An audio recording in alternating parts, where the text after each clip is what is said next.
An Ansdime man killed in first road fatality for the year, and Dominica appeals to EU for Black Sigatoka rescue funds.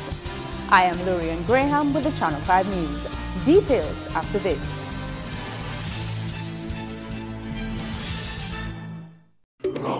We mix it,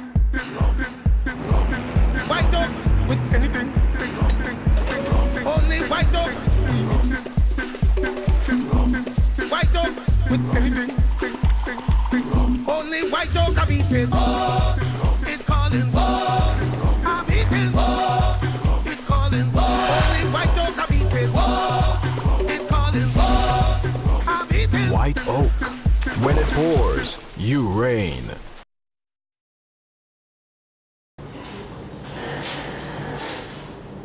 She said she's being sexually abused, but is she really telling the truth? Anyways, I really don't want the hassle of dealing with the police and the courts. But my dear Susan, what if she's really abused and doesn't get the support that she needs? As educational professionals, you have the responsibility to report all suspected cases of child sexual abuse. Reporting is easy and it's confidential. Break the silence. Child abuse is one secret you should not keep. For further information on child abuse, call 266-3020 or 266-3080.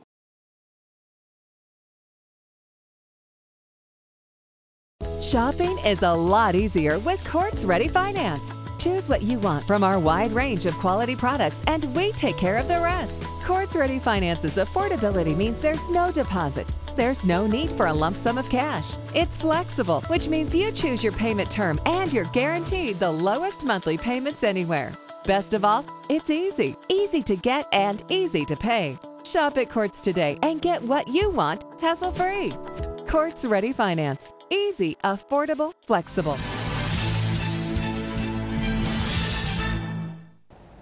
In the news, one man is dead and another hospitalized following an accident in Ansdime. This is the first recorded motor vehicle fatality for the year. Henwood Solly died after being struck by a motorcycle on the Ansdime highway near the playing field. On Saturday, the 17th of January 2015, somewhere about 8:30 p.m., Mr. Henwood Solly, aged 80 years, he was walking along the Ansdime public road and he was struck by a scooter or a motorcycle driven by Dave Fabian. He was Dave Fabian, 23 years. The motorcycle is PH110. Both parties sustained very serious injuries. That is the rider and Mr. Henwood Solly. They were transported to the Portsmouth Hospital. Solly was transferred to the Princess Margaret Hospital with serious injuries, where he was later examined and pronounced dead by a medical doctor. A coroner's inquest will be convened, followed by a post-mortem. Dave Fabian is currently nursing wounds at Portsmouth Regional Fitzroy Armour Hospital. In agriculture, Dominica is seeking preferential treatment from the European Union to speedily access funds to address Black Sigatoka. Agriculture Minister Johnson Drygo has announced that government plans to import banana plants from France as the country deals with a low production of bananas due to Black Sigatoka leaf spot disease. Dominica has access to 54 million EC dollars through the European Union's banana accompanying measures. The banana accompanying measures, the BAM, through the NEO's office. We were looking forward to the BAM coming on stream a bit earlier to sort of assist us, because one of the components of the BAM had to do with the procurement of the chemicals and oil for the fight of Black Sigatoka. We've had our delays with the procurement rules of the EU. Drygo says delays in acquiring chemicals to spray Sigatoka-affected banana fields are no more. However, he says funds are still needed for further development of the agriculture industry. Ms. Roberts of the NEO office is in Barbados, meeting with EU officials, putting up a case, so to speak, for Dominica to ensure that the EU's office speed up the process of making the necessary funds available for the fight of black sigatoka and the other aspect of the BAM in the agricultural sector, the feeder roads, and other areas. Meantime, Drago says the new spraying cycle for sigatoka affected farms will start soon. I can assure the farmers that they will definitely be getting the assistance in this cycle. Government has made available to the Ministry of Agriculture well over $300,000 for the procurement of the chemicals and oil, which will take us well into June, so that the cycles, it is our hope that by the end of this time, the funds from the BAM would have been ready, and we will have a regular supply of the chemicals needed for the control of the black sigatoka disease. A project spearheaded by the Caribbean Agriculture Research Development Institute will also bring in banana and plantain plantlets from Honduras in a move to boost production here. In other news now, the Public Service Union will push for more non-salary benefits for public servants at a new round of negotiations with government later this year. General Secretary of the DPSU, Thomas Later, says when public servants accepted government's 5% salary increase for a 3-year period, other benefits were not approved. That we were asking government to reconsider not granting the non-salary benefits. One of the major one among them was the payment of a percentage of the premium to our medical group insurance, our insurance that is for the members' premium. Later says the union has accepted the terms on the table since his executive had already consulted with their members.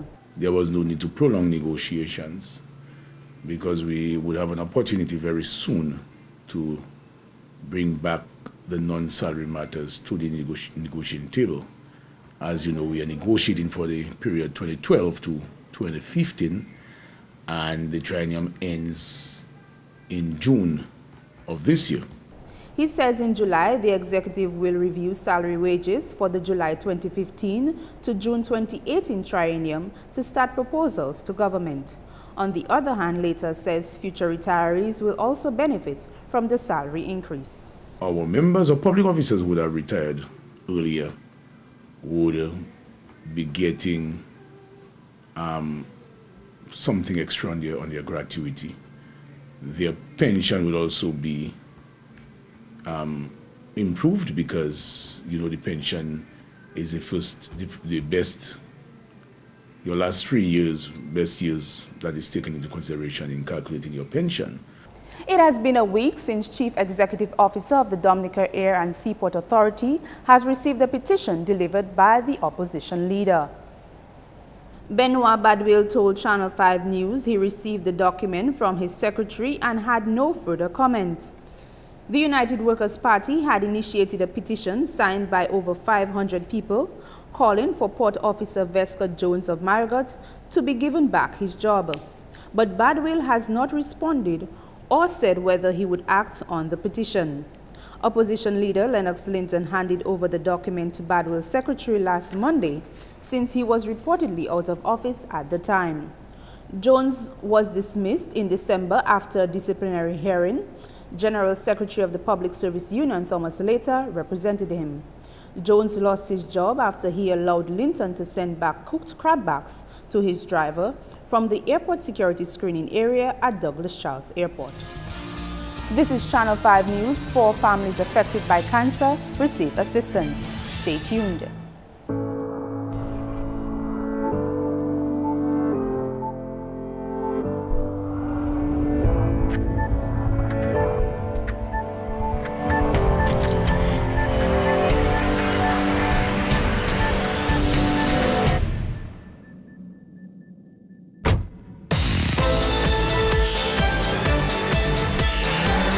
Unleash your confidence. All new Sorrento.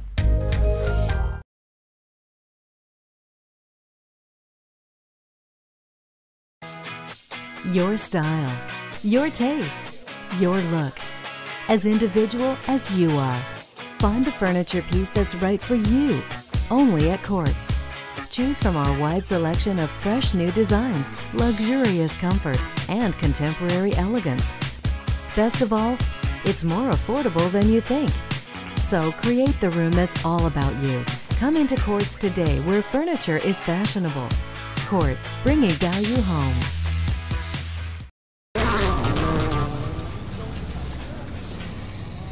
Strong preparation. Strong concentration.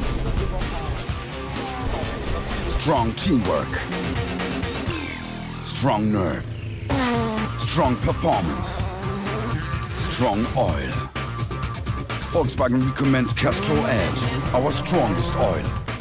Castrol, it's more than just oil, it's liquid engineering. Welcome back. The deadline for a Chinese firm to complete a 60-unit apartment complex at Bath Estate and Emsall has been extended. The Chinese-funded project would have been completed in February this year. However, the Shanghai construction has had delays because of rainy weather. The new completion date is June month-end. This is part of a consolidated loan project. The confidential loan project is very limited in the world. So I think Dominica is a very good country, and Chinese Republic of China will also give the just a confidential loan project here. So based on that, this project, the housing project. He said this is the first time they are using this material in Dominica. He says the material also withstands against earthquakes and hurricanes. The main structure is the light steel structure. That material has the special charters because the first is it is a recycle, and in the future, if you want to recycle it, you can also use it. And the second, this is the main structure is easy to combine together, so we can improve the speed of the whole project. And 4 families do not have to dig deep in their pockets for a while to restock their cupboards. This is because the Rosa Support Group of the Dominica Cancer Society has presented them with grocery hampers. They are Jacqueline Christopher, Sharon Edmond, Doreen Phillip, whose son accepted on her behalf, and the children of the late Susan Charles. When somebody hears the term cancer, people begin to remove themselves from the situation, because a diagnosis of cancer is a life-changing event for anybody. If you are the person who is diagnosed with cancer, then there are lots of things going through your mind. And if you're not the person diagnosed with cancer, but somewhere, somehow you are related to that person, acquainted to that person, your life is going to change as well. The recipients are either living with cancer or have a family member who was affected by the disease. The people at the Rosa Support Group, these are people, some of them have been afflicted with cancer, and some of them, all of them, have been affected by cancer, meaning that they know somebody close to them who has been touched by cancer. And so it's almost like an intimate experience for you. And when we speak about support, we understand that support comes at all the different levels. This is the second year the group is making such a donation. The Dominica Cancer Society has appealed for assistance so it can continue its charity. It's very tough when you're diagnosed with cancer financially, because you have to pay for the chemo and the radiation and everything else. And it's very tough when you are left alone without your breadwinner. So we will make sure that these gifts go to where they're needed. The issue of music piracy during the 2015 Calypso season has once again come to the forefront. Andrea Louis has that story. Chairman of the Eastern Caribbean Collective Organization, ECHO, McCarthy Marie, says several rights are infringed upon when an act of piracy is committed. ECHO has the authority to grant permission for use of music in public performances, broadcasting, and reproduction. It represents a range of copyright music worldwide. The persons who pay the money to have the recordings made, they have the right to reproduce their recordings, so that nobody should be duplicating recordings or works that are recorded without the person's permission. And of course, besides the person who wrote the song, the person who paid for the recording, you also have the performers who perform on the recording. They also have rights that are separate and distinct from the rights of the record producer and the songwriter. Yeah, so there's a number of people whose rights would be infringed immediately when somebody just copies a recording.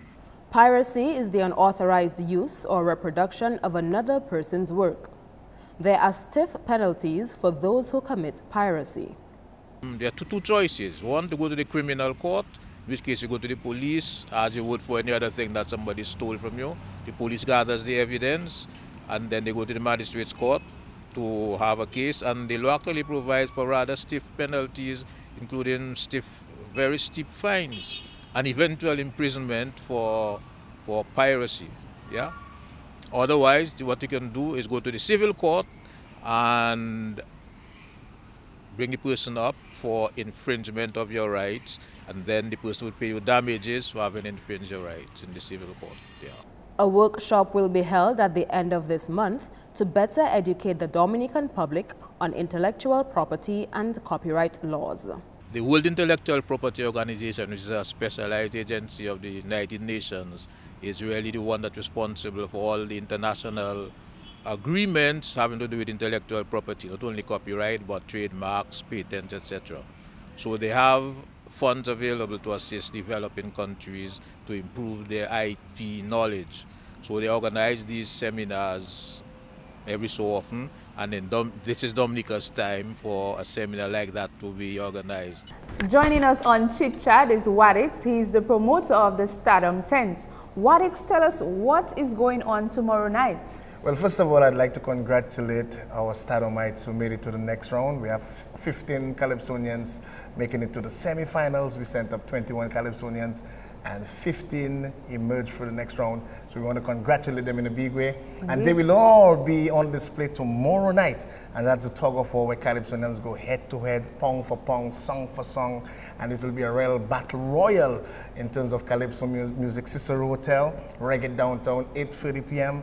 Imagine Hunter versus Crunter. You know, Professor versus Beetle J.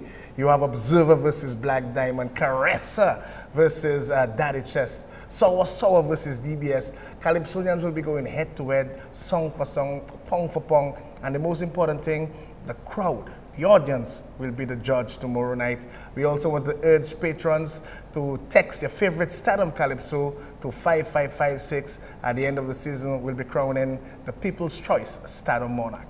Okay, Wadix, is there a fee attached to this tug of war tomorrow night? Only $20 contribution will get you past the doorman, and it will be a fun-filled night, excitement, personified, action-tight Lego jacket. Tomorrow night, Cicero Hotel, Reggae Downtown, Calypso Mania, the Battle Royal, the tug of war, Stardom tug of war tomorrow night. Okay, well, you heard it here on Chit Chat. Sports is next with Gavin Richards.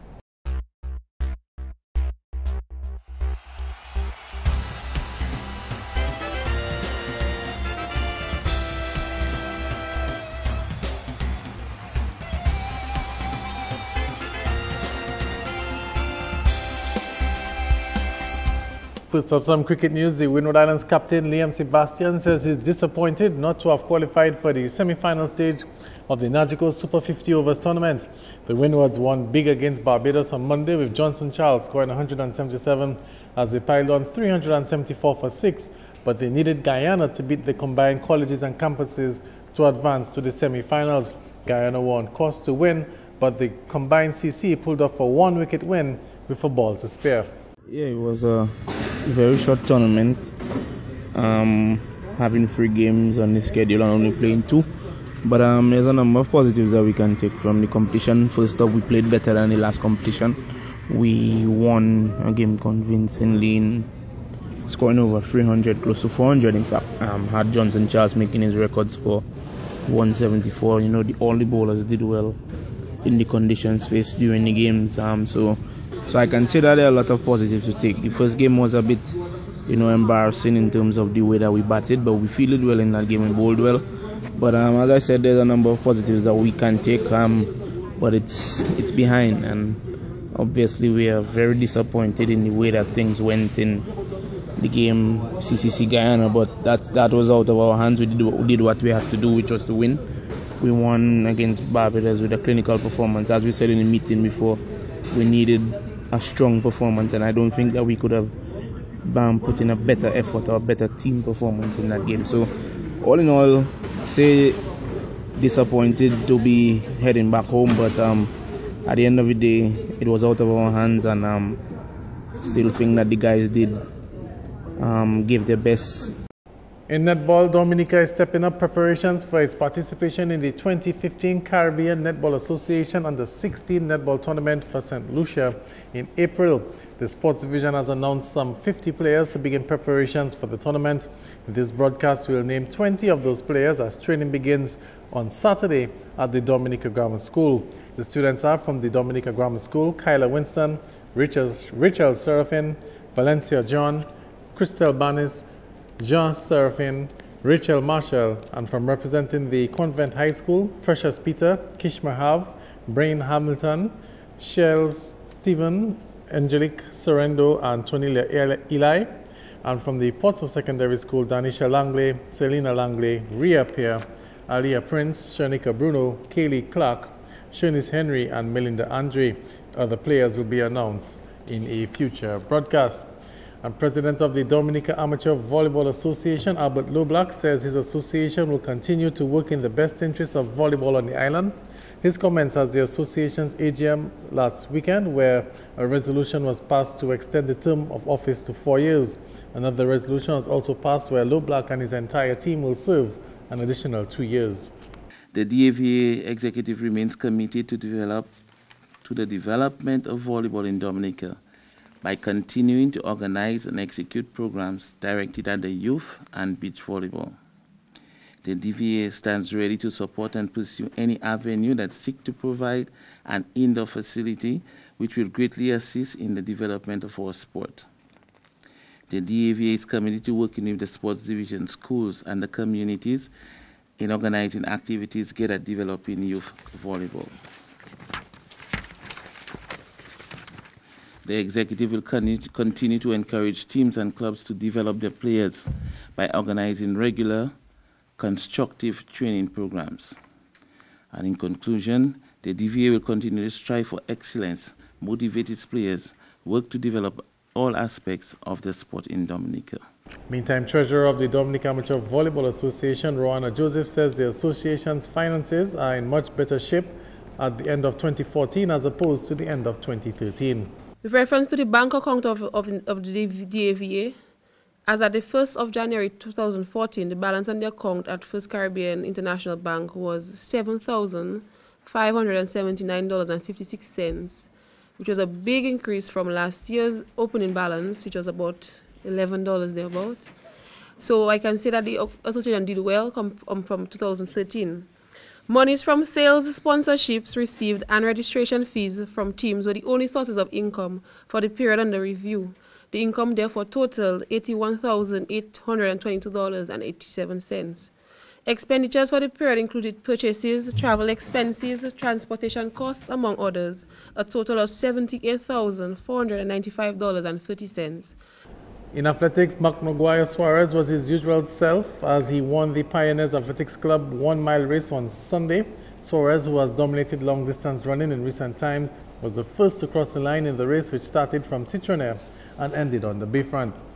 We had a total of 23 competitors, and the event was won by Mark Maguire Suarez of the Pioneers Athletics Club. We also had the oldest finisher as Miss Leona Roberts from the Aspirers Athletics Club. The first female finisher was Chena Tulloch of the Kalinago Eagles, and the youngest finisher today was Larian Tulloch, also of the Kalinago Eagles. As I said, that this event is going to be an annual thing. Today we had a celebrity running among us in the name of Mr. Joshua Francis, the elected representative for the Roseau South constituency. We're expecting to have this event on an annual basis, as I said, and we are looking at next year making much bigger than it was this year. And back to some cricket news. England hammered India by 9 wickets as action continued in the Carlton mid-one-day tri-series, which also features Australia. India batted first and were all out for 153, with Stuart Binnick scoring 44 and Mahendra Singh Dhoni 34. Stephen Finn ran through the Indian attack, taking 5 for 33, and James Anderson 4 for 18 in 8.3 overs. England in reply coasted to the target, scoring 156 for 1, with Ian Bell getting 88 and James Taylor 56. England picked up 5 points for the win. Australia leads the standings with 9 points. England are second with 5 points, and India are yet to get off the mark. That's a wrap on sports. Join us next time. I'm Gavin Richards.